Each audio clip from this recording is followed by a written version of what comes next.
Ayan. So before we start this lesson, let us all pray to be led by Princess.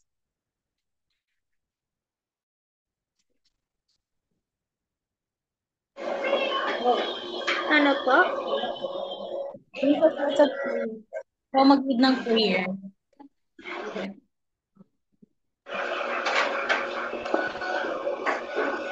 Lord, sana po masagot po namin ang mga tanong po na tinatanong po ng teacher namin. Sana din po safe po kami sa bahay namin.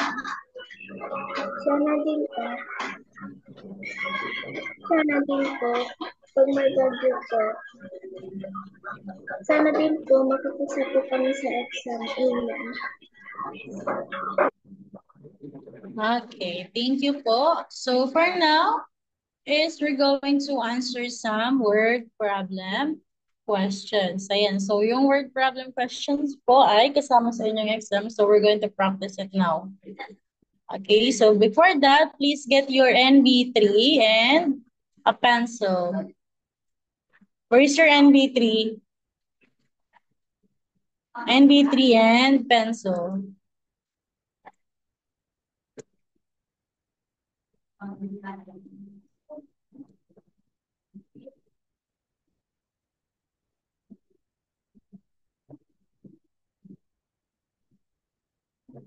Okay na. Patingin nga ako ng NB3.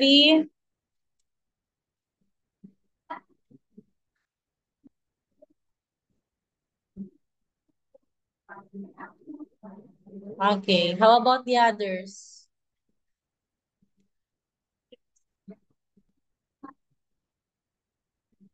Okay. How about Ezio? How about 30?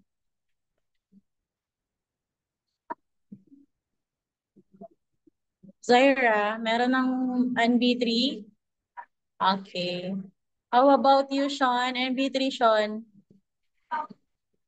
Okay. So in your NB3, we're going to practice to solve some word problem. We're going to understand it and then solve it. Okay po? Okay. Word problem number 1. Ayan. So we have Tania bought a book for $152.75, a pen for 445.25, and the chocolate for 28.75. What amount did she spend? So what is asked?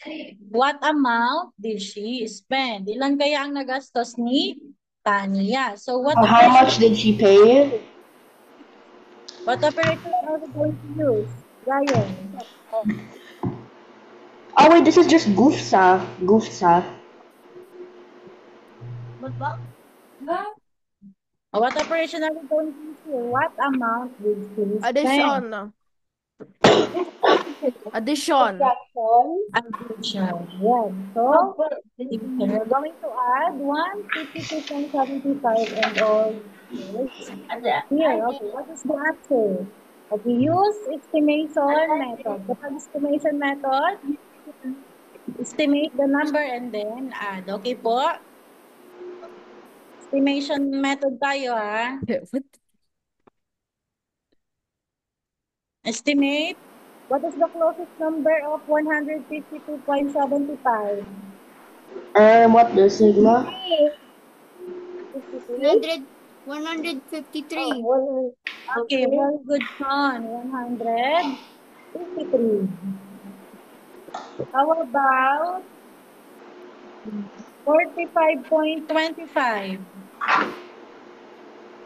45. 45. What about 28.75? 29. 29. What's the answer?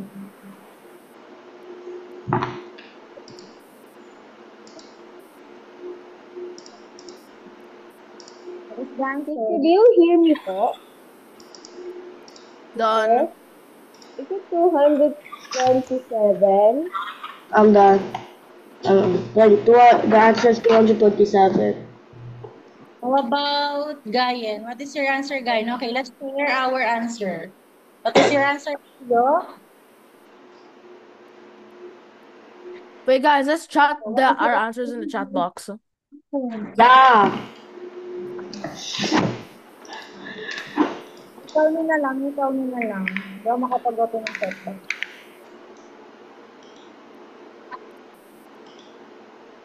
Okay, 227. Okay na. 137? 227. Oh. Ulitin mo ulit. 227.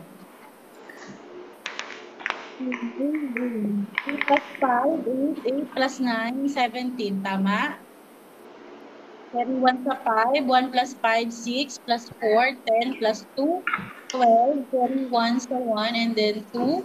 287. 27.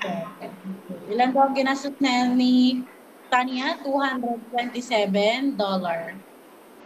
Okay po. Next.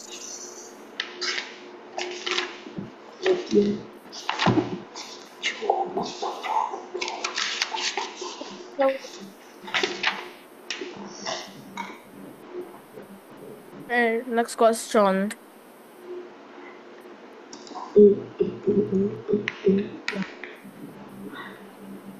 Okay, next question. 90 bucks biscuit for $51.5 to give the 100 to the shopkeeper. How much did you get back from the shopkeeper? Ilan daw ang kanyang sukli? Do you know what sukli is? Change. Ilan daw ang change? Nancy. Okay. Pag change, anong gagawin natin? Subtract or add? Zaira. Subtract. Subtract. Very good. Okay. Use estimation method, ah.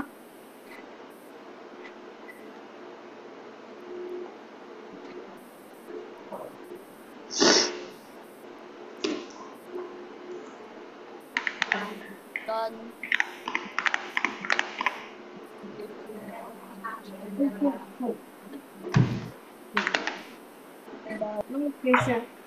Done? How about the Teacher, others? I'm done. Okay. How about the others? Are you done? 49. Okay. Let's hear our answer. What's your answer, Gayan?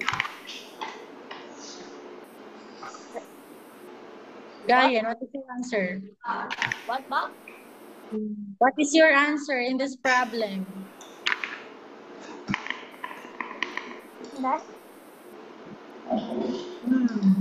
Yun ang sasagot. Gideon, what is your answer?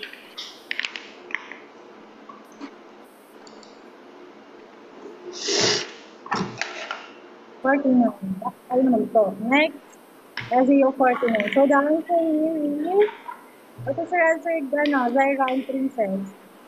Yung answer yun, hindi 49. Princess, what is your answer?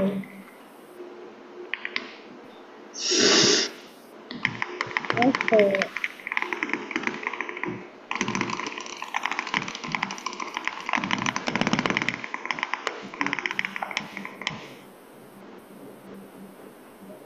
What is your answer, Princess?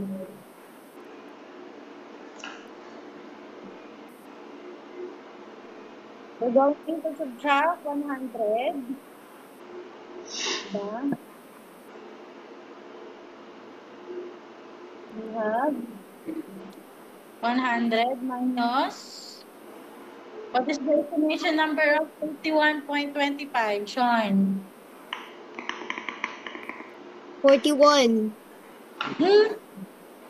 51. 51. The answer here is 49. Tama? So, ang kanyang change ay $49. Ito naiintindihan po? Yes. Okay, titignan niyo muna yung question bago mo sagot. Ano yun? Okay. Okay, next, we have this. Mary had $305.80 in her bank account. She deposited $250.25 more and then withdraw 317.50 from her account. What is the balance now in her account? Ayan. So what is as? Balance daw ng kanyang account. So, what are we going to do? First daw, Mary had this number and then deposit 250. So we're going to what? We're going to estimate first. What is the estimate number of 305.80? Ezio.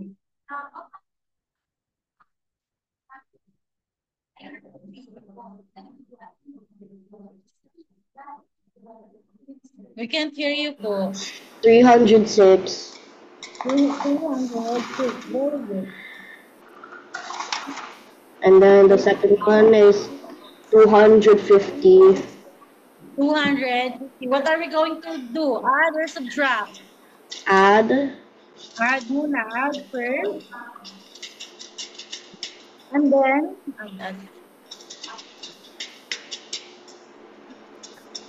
and then after the add, You subtract.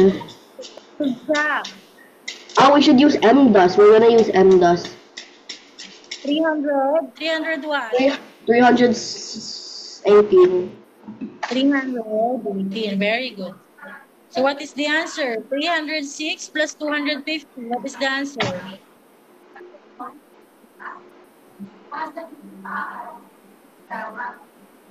What is the answer?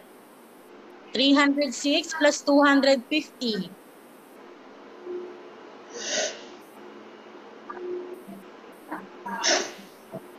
$238.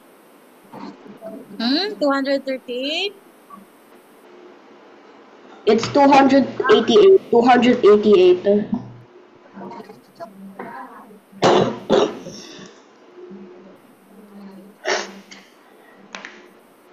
200. The final answer is 200.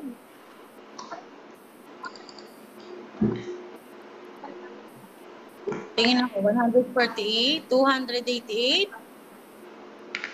288 pa.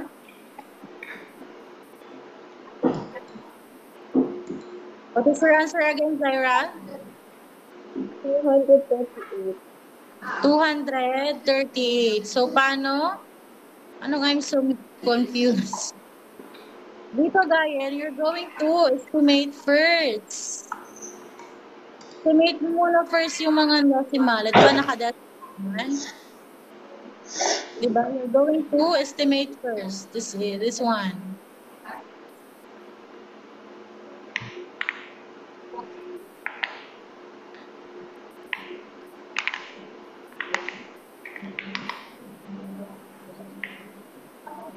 Ayan, estimate this one, no? Kaya nakuha yung 306, 250, and then 318. And then the answer here will be 238. 238. Kasi if we add this, it will be equal to 556. So, wala mo na mag-rewrite. 556 minus 318 will be equal to 238. Okay, nagigets na?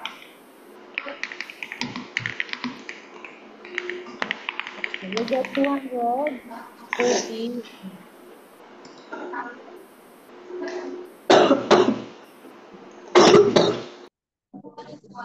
Okay.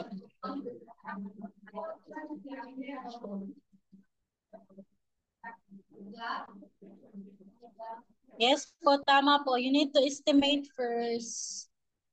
Yeah. You need to estimate first. Okay, next.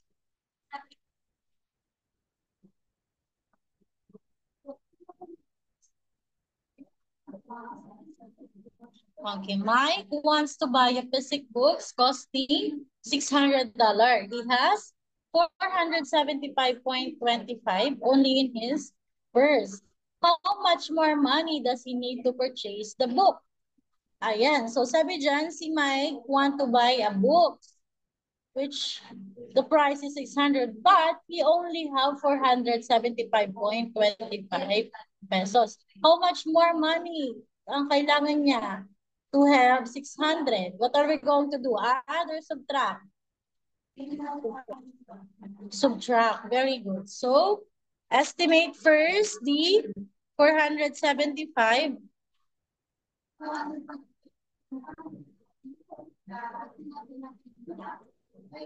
Okay, estimate this. What is the estimation of this number, Gayen? 475.25. 475.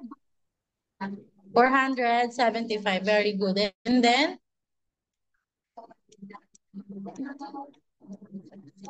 subtract it to 600. What is the answer? 225.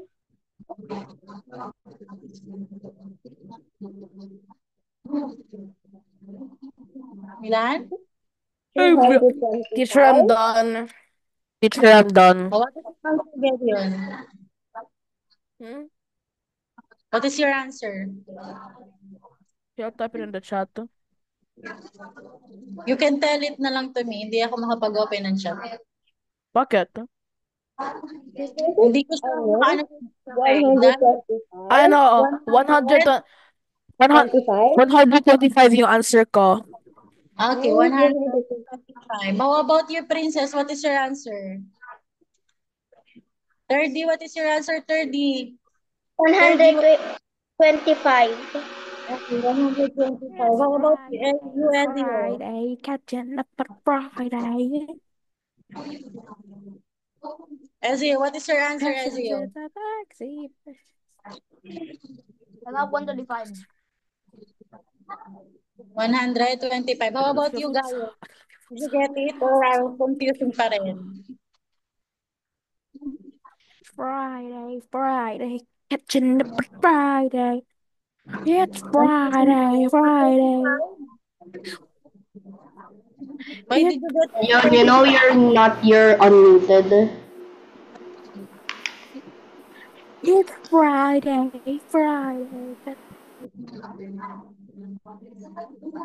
Why 135? Di ba we have 600? Minus 4. 275. It's 275. Okay, cannot be. Borrow. 5. It will become 9. It will become 10. Tama? 10 minus 5 is 5. 5.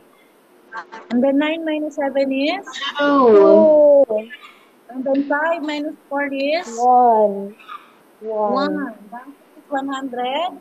25. Oh. Gets na? Nag-gets?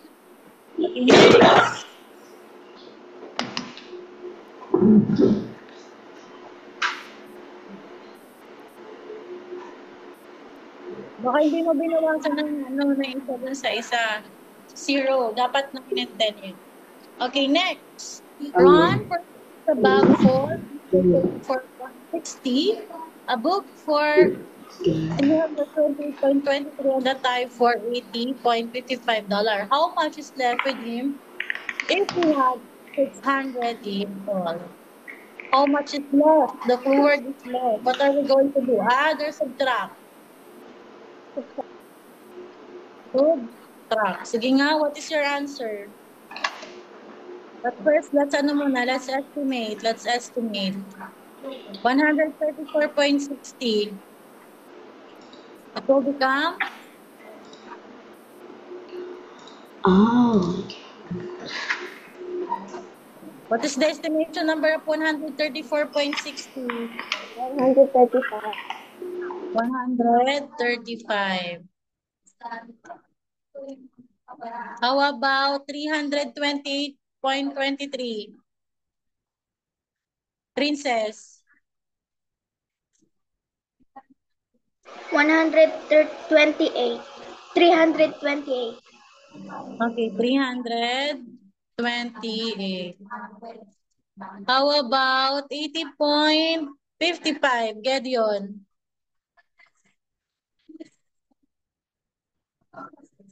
Ano? Kung, what was the question again? Ang sinabi mo? Estimate ng 80.55. Oh, 81. 81. Okay. Add muna this 3 and then subtract 2, 600. Okay. 5 plus 8 is 13 plus 1, 14. Carry 1. 1 plus 3 is 4. Plus 2 is 6 plus 8. 6 plus 8. 6 plus 8. 14. 14. Carry 1. 1 plus 1, 2 plus 3 is 5. That's 544. And then, we have 600 in, yung total money niya. And then, yung nagastos niya ilan? 544. 56. And then, cancel. Okay. Kasi carry, and then 10, 9, and then 5. 10 minus 4 is 6. 4 minus 4 is 0. 9 minus 4 is 5. And then 5 minus 5 is 0. The answer here is ilan? 56 na lang yung tira niyang pera. Okay po? Doon sa 600 niya, natira na lang ay 56 pesos. So, kapag mag-a-answer kayo ng word problem, basahin nyo yung tanong, how much is left with him if we had 600 in all? Ayan, how much is left? Pag nabasa nyo na, pag na-understand yung tanong, you can conclude on what operation are you going to use. Okay po? Naintindihan? Okay, so, para mas maintindihan nyo pang word problem, you can practice it. Okay po? Sipag lang, ha? Okay, so that's all for today. Before we end this class, let us all pray to be led by Sean. Sean, let's pray. Let's pray, Sean. Aaron, let's pray, Aaron. Pray. Po. Pray. Let's pray. Lord Jesus, salamat po sa araw na ito. Sa po kami. Salamat po na pinigin niyo po itong araw na ito. Inipin, naghatid po wala po kami. Wala po kaming magkasakit. Inipin lang, salamat po na bigyan niyo po itong araw na ito. In Jesus' name we pray, amen. Okay, so that's all for today. Goodbye. See you on Monday. Enjoy your weekend. Bye. Bye-bye. Call.